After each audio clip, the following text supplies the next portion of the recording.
ممكن اللي في الجنوب لا يعرف. تقبل اللہ. السلام علیکم ورحمۃ اللہ وبرکاتہ. ابھی ہم جدہ میں حج اور عمرہ سروسز کے ایگزیبیشن میں پہنچ گئے ہیں.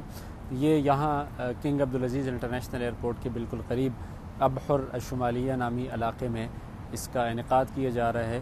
یہ جو آپ کو نظر آ رہا ہے یہ جدہ سپر ڈوم یا عربی میں قبۃ جدہ الکبریٰ کے نام سے ہے، اور اس میں جتنے بھی حج اور عمرہ کی سروسز سے متعلق کمپنیز ہیں، چاہے وہ انٹرنیشنل ہیں، چاہے وہ نیشنل ہیں، چاہے وہ سرکاری کمپنیاں ہیں، چاہے وہ NGOs ہیں یا مختلف ایسوسیشنز ہیں، مختلف کمیشنز ہیں، ان کے یہاں پہ سٹالز اور بوتھ موجود ہیں.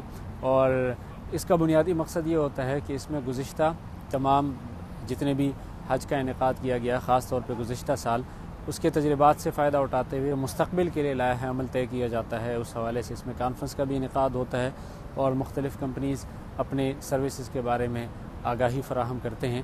تو السلام علیکم ورحمۃ اللہ وبرکاتہ. یہاں پہ حج اور السلام علیکم ورحمۃ اللہ وبرکاتہ. اس میں یہاں کے لوکل اور انٹرنیشنل کمپنیز کے اس میں یہاں کے لوکل اور انٹرنیشنل کمپنیز کی طرح دیگر کمپنیز ہیں، منسٹریز کے، اسی طرح دیگر کمپنیز ہیں. تمام جدہ ایئرپورٹ کے بالکل قریب ہیں. اور یہ 8 جدہ ایئرپورٹ جنوری سے لے کر ہے، اور یہ 8 جنوری سے لے کر